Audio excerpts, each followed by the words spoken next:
નમસ્કાર, BN news ગુજરાતીમાં આપનું સ્વાગત છે। દર્શક મિત્રો, સતત 3 દિવસથી ગુજરાતમાં કમોસમી વરસાદ પડવાના કારણે ગુજરાતના અલગ અલગ જિલ્લા તેમજ તાલુકાના ખેડૂતોને ઘણું મોટું નુકસાન થવા પામ્યું છે। ત્યારે વાઘોડિયા તાલુકાના વ્યારા ગામ ખાતે છે, વ્યારા ગામના ખેડૂતો સાથે છે, ખેડૂતોના ખેતરોમાં છે, જે પ્રકારે આપ દ્રશ્યોમાં જુઓ છો કે ડાંગર જે છે તે પાણીમાં છે।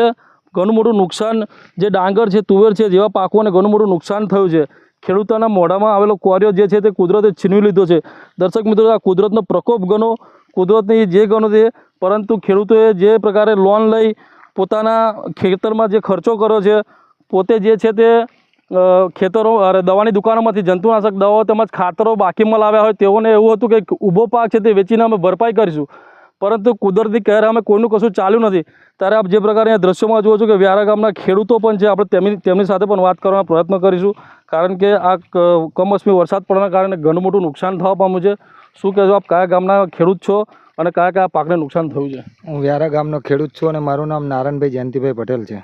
અહીંયા ડાંગરનો અને તુવેરનો મુખ્ય પાક છે અને કેરો ઓછા પ્રમાણમાં કરે, પણ એ આ મુખ્ય પાક તુવેર અને ડાંગર છે, એમાં એટલું બધું નુકસાન થયું છે કે ડાંગરમાં તો 4-4, 5-5 ઇંચ પાણી ભરાઈ ગયું છે। અત્યારે તમે જોઈ શકો છો કે નીચે કેટલું પાણી છે।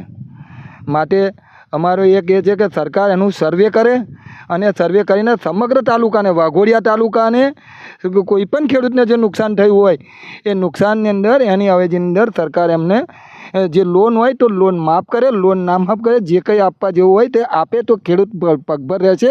બાકી ખેડૂત પાસે આજે પાયમાલ થઈ ગયો છે, એની પાસે કશું નથી। પહેલાં કેર પાકી, કેરમાં 50 રૂપિયાનો ભાવ આવ્યો, અત્યારે ડાંગર છે, ડાંગરની અંદર એવું હતું કે ડાંગર પકવીને કંઈક દેવું ભરપાઈ કરીશું, પણ ડાંગર પણ નિષ્ફળ ગઈ। તુવેરો તો ઓરીને તરત જ 3-3 વાર બિયારણ ગયું છે ખેડૂતોનું, 2 વાર ગયું ને 3જી વાર પણ ગયું। હવે ક્યાંથી લાવશે બિયારણ? વાવશે અને વાવશે તો પણ એને ખેડૂતને ચિંતા બેઠી છે કે હવે એ તુવેર પાકશે કે નહીં, એટલું મોડી લેટ થઈ છે। એટલે ખરેખર પારાવાર નુકસાન થયું છે। બીજું કંઈ નહીં, એટલું ચોક્કસ કહીશ કે સરકારથી આ જગતના તાત હોમું જોવે અને કંઈક નુકસાન થયું છે એને અવેજીમાં કંઈક અત્યાર સુધી આગામી સરકારોએ બહુ દેવા માફ કર્યા, તો આ એક સરકાર દેવું માફ કરે એવી અમારી માગણી છે। દર્શક મિત્રો, ખેડૂતોએ કુદરત સામે તો હાર માની લીધી છે, પરંતુ હવે સરકાર શ્રી સાથે આશા રાખી રહ્યા છે કે ક્યાંક ને ક્યાંક વળતર મળે, તેઓનું જે આ ખેતરમાં નુકસાન થયું છે તેઓને ભરપાઈ કરે, તે પ્રકારની એ લોકોને સરકાર સાથે માગ છે। આપણી સાથે બીજા અન્ય ખેડૂત છે, તેમની સાથે વાત કરીશું। આપણે કયા ગામના ખેડૂત છો અને કયા કયા પાકને મોટું નુકસાન થયું? મેં વ્યારા ગામનો ખેડૂત છે, પટેલ હરીશભાઈ રામદાસભાઈ પટેલ।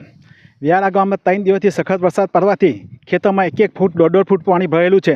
ખેતીમાં ડંગે, તુવેર, કપાસને ઘણું નુકસાન થયેલું છે। સરકાર સર્વે કરે અને સર્વે કરીને જે ન્યાય પ્રમાણે પૈસા મળે એ અમારી રાહત છે, અને ખેડૂતને સરકાર દેવું માફ કરે 3 લાખ રૂપિયા આવતું તો ઘણું સારું કહેવાય। હોબળો, પહેલું અમે કેરો સર્વે કરાવી ગયા, પણ એ સર્વે 1 પણ રૂપિયો જો કેરોનો મળ્યો નથી, અને વડોદરા જિલ્લામાં 1 રૂપિયો મળતો જ નથી, બધું કાઠિયાવાડ લઈ જાય છે। એનું આ કમ કે સમજણતમાં હમણાં કંઈ પડતી નથી। તે વ્યારા ગામના વડોદરા જિલ્લાના ખેતી કરતા નથી લોકો, અને સર્વે કરે અને સાહેબો આવે તો જાતે ખબર પડે ખેતી કેવી રીતે થાય છે। ઊંઘા તો ખેડૂત બિલકુલ દવા પીધા કે છૂટકો જ નથી, એવી પરિસ્થિતિ છે। 1 વીંગું જમીન હોય, વીંગી જમીન હોય, લોકો ડંગી પાકવાની નથી, લોકો દવા લાવ્યા, ખાતર ઉધાર લાવ્યા, ક્યાંથી પૈસા ભરપાઈ કરે? સરકારનું દેવું 3 લાખ રૂપિયા લોન, એ દેવું કેવી રીતે ભરશે એ જ લોકો ખેડૂતમાં વિચાર કરે છે। ખેડૂત નાસીપાસ થઈ ગયો છે। તે સરકારને ભલામણ છે કે અમારી કોઈ ન્યાય પર આવે ને અમને કોઈ સર્વે કરે અને અમને સહાય કરે એવું અમારું માગણી છે। દર્શક મિત્રો, વાઘોડિયા તાલુકાના આસપાસના તમામ ગ્રામ્ય વિસ્તાર એટલે કે ગામડાના ખેડૂતોને ઘણું મોટું નુકસાન થવા પામે છે। ફરી એકવાર મારા બીએન ન્યૂઝ ગુજરાતીના પ્લેટફોર્મ પર આપણને ખેતરના દ્રશ્યો બતાવીશ કે જે પ્રકારે દ્રશ્યોમાં જો છે ડાંગરનો પાક જે છે તે ઊભો પાક હતો, તે છીનવાઈ ગયો છે ખેડૂતનો, કારણ કે જે તૈયાર થયેલો કાપણી કરવાની તૈયારી હતી, પરંતુ ક્યાંક ને ક્યાંક કમોસમી વરસાદ પડવાના કારણે વધુ નુકસાન થયું છે। ત્યારે હવે જોવું રહ્યું કે સરકાર શ્રી ખેડૂતોને શું ન્યાય આપે છે, શું એ લોકોની માગણી છે તે પૂરી કરે છે કે નહીં। બીએન ન્યૂઝ ગુજરાતી સાથે મૌલિન વ્યાસ, વાઘોડિયા, વડોદરા।